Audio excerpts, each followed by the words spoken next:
નમસ્કાર મિત્રો હું છું પિનલગીરી ગોસ્વામી। આજની વિડીયોમાં વાત કરીશું દેશ અને દુનિયાના સુપરફાસ્ટ સમાચારની। સૌથી મોટા સમાચારમાં સૌપ્રથમ વાત કરીએ તો હવામાન વિભાગની હીટવેવ અને વરસાદની આગાહી પણ સામે આવી છે। હવામાન નિષ્ણાત અંબાલાલ પટેલની આગાહી છે કે મે માસમાં આંધી વંટોળનું પ્રમાણ વધુ રહેશે।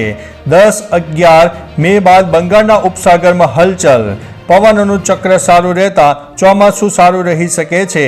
પ્રી મોન્સૂન એક્ટિવિટીમાં વધુ પવન રહેશે। આ વખતે રોહિણી નક્ષત્ર તપવાની શક્યતા છે। ત્યારે બીજી તરફ ચોમાસા અંગે અંબાલાલ પટેલનું પૂર્વાનુમાન છે કે 4, 5 અને 6 જૂને કેટલાક ભાગમાં વરસાદ થઈ શકે છે। 7 અને 8 જૂને પવનની દિશા બદલાશે। મઘા નક્ષત્રમાં સારો વરસાદ થઈ શકે છે। જૂનમાં વરસાદ બાદ બ્રેક પડી શકે છે। અંબાલાલ જુલાઈમાં પૂરની પરિસ્થિતિઓ વધુ રહી શકે છે તેવું જણાવ્યું છે।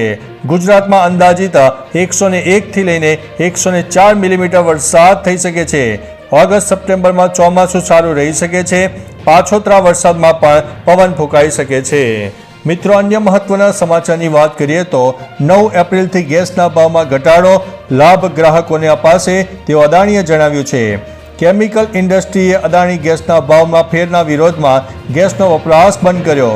ગુજરાતની સૌથી વધુ કેમિકલ અને ડાય સ્ટફ ઇન્ડસ્ટ્રી અમદાવાદમાં કાર્યરત છે। આવી લગભગ 370 ઇન્ડસ્ટ્રી અદાણી ગેસનો ઉપયોગ કરતી હતી। જોકે અદાણી ગેસની ભાવમાં વિસંગતતા અને ઇન્ટરનેશનલ ભાવમાં ઘટાડો થયો હોવા છતાં ભાવ નહીં ઘટાડવાની નીતિને લઈને ઇન્ડસ્ટ્રી દ્વારા અદાણી ગેસનો બહિષ્કાર કરીને તેનો વપરાશ બંધ કરી દીધો છે। મિત્રો, અન્ય મહત્વના સમાચારની વાત કરીએ તો આનંદો ગુજરાતીઓ માટે સારા સમાચાર આવ્યા છે। જૂનાગઢ માર્કેટિંગ યાર્ડમાં કેરીની આવક શરૂ થઈ ગઈ છે। એક બોક્સનો ભાવ 600 થી લઈને 1800 રૂપિયા સુધીનો આવી રહ્યો છે। આ વર્ષે વાતાવરણમાં ફેરફારને કારણે કેરીની આવક ઓછી થઈ રહી છે। ગત વર્ષે કેરીના બોક્સનો ભાવ 250 થી લઈને 500 રૂપિયાનો હતો। માર્કેટ યાર્ડમાં કેસર ઉપરાંત અલગ અલગ પ્રકારની કેરીઓ બજારમાં વેચાય છે। મિત્રો, આવનારા દિવસોમાં જૂનાગઢ માર્કેટિંગ યાર્ડમાં કેસર કેરીના બોક્સની આવક વધી શકે છે। 15 થી 20 દિવસમાં કેરીની ફૂલ સિઝન શરૂ પણ થઈ જશે। મિત્રો, અન્ય મહત્વના સમાચારની વાત કરીએ તો EPFOને લઈને કામની માહિતી સામે આવી છે। 1 એપ્રિલથી લાગુ કરાયેલા નવા EPFO નિયમ અનુસાર કર્મચારીઓએ નોકરી બદલ્યા પછી PF એકાઉન્ટ ટ્રાન્સફર માટે રિક્વેસ્ટ નહીં કરવી પડે। આ કામ આપોઆપ થઈ જશે। જોકે તમામ કર્મચારીઓને આ સુવિધાનો લાભ નહીં મળે। આ સુવિધા ફક્ત તે EPF માટે ઉપલબ્ધ છે જેમના EPF એકાઉન્ટ જૂના અને નવા બંને EPFO પાસે છે। મિત્રો, અન્ય મહત્વના સમાચારની વાત કરીએ તો ભાજપને મોટો ઝટકો। પુરુષોત્તમ રૂપાલા સામે ક્ષત્રિય સમાજનું આંદોલન હજી યથાવત છે। મિત્રો, દરમિયાન કપડવંજમાં ભાજપના 100 કાર્યકરો કોંગ્રેસમાં જોડાયા છે। મિત્રો, રૂપાલાએ ક્ષત્રિય સમાજનું અપમાન કરતા આ કાર્યકરો ભાજપ છોડ્યું છે। છીપડી ગામના ભાજપના કાર્યકરો કોંગ્રેસમાં જોડાયા છે। તેમણે કોંગ્રેસ પ્રદેશ પ્રમુખ શક્તિસિંહ ગોહિલ સાથે ખેસ પહેરીને આવકાર્યા હતા। જણાવી દઈએ કે ક્ષત્રિયોના વિરોધ વચ્ચે રૂપાલા 16 એપ્રિલે ઉમેદવારી ફોર્મ ભરવાના છે। મિત્રો, અન્ય મહત્વના સમાચારની વાત કરીએ તો સોના ચાંદીના ભાવમાં જબરજસ્ત ઉછાળો આવી રહ્યો છે। સતત ત્રીજા દિવસે સોના ચાંદીના ભાવમાં વધારો થયો છે। 24 કેરેટ સોનાના ભાવ 72,048 રૂપિયા પ્રતિ 10 ગ્રામ, 1 કિલો ચાંદીનો ભાવ 82,468 રૂપિયા અને સોના ચાંદીના ભાવ ઓલ ટાઈમ હાઈ લેવલ ઉપર જોવા મળ્યા છે। મિત્રો, અન્ય મહત્વના સમાચારની વાત કરીએ તો લોકસભા ચૂંટણી માટે ભાજપ અને કોંગ્રેસે વધુ એક યાદી જાહેર કરી છે। લોકસભા ચૂંટણી માટે ભાજપે 10મી યાદી જાહેર કરી છે। ભાજપે ચંદીગઢથી વર્તમાન સાંસદ કિરણ ખેરની ટિકિટ કાપી નાખી છે। કિરણ ખેરની જગ્યાએ સંજય ટંડનને ચંદીગઢના ઉમેદવાર તરીકે જાહેર કરાયા છે। બીજેપીએ લોકસભા ચૂંટણી માટે મિત્રો વધુ એક યાદી જાહેર કરી છે।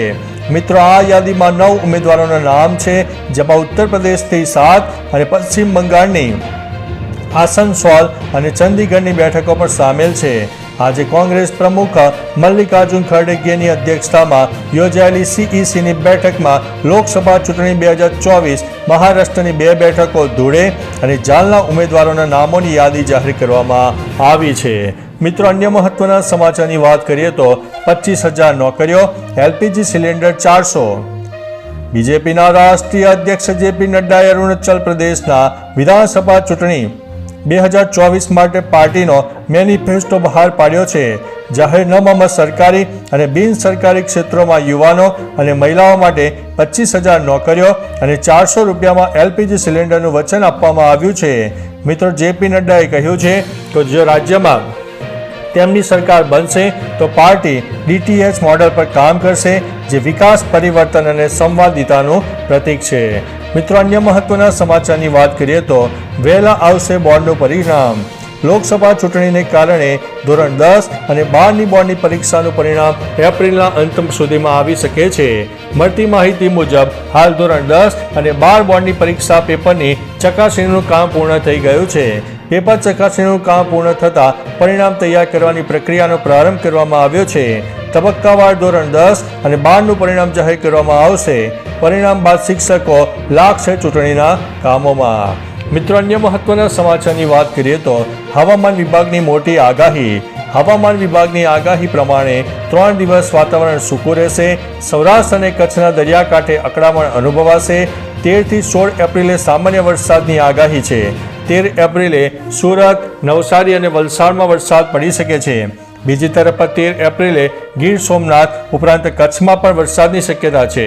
14 અને 15મીએ દાહોદ, છોટાઉદેપુર, નર્મદામાં આગાહી છે. 16 એપ્રિલે દાહોદ, છોટાઉદેપુર અને નર્મદામાં વરસાદની આગાહી કરવામાં આવી છે. મિત્રો, અન્ય મહત્વના સમાચારની વાત કરીએ તો રૂપાલા મામલે પોતાના જ ખલનાયક બન્યા છે. ગુજરાતમાં પુરુષોત્તમ રૂપાલાનો વિરોધ વકર્યો છે. મિત્રો, ક્ષત્રિય સમાજ દ્વારા રૂપાલાની ટિકિટ રદ કરવાની માંગ ઉઠી છે.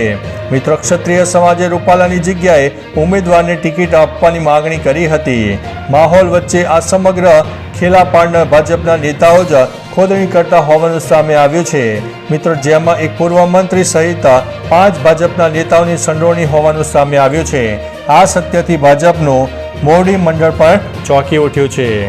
તો ચાલો મિત્રો, ફરીથી દેશ અને દુનિયાના સુપરફાસ્ટ સમાચાર લઈને મળતા રહીશો. ત્યાં સુધી અમને રજા આપશો. નમસ્તે.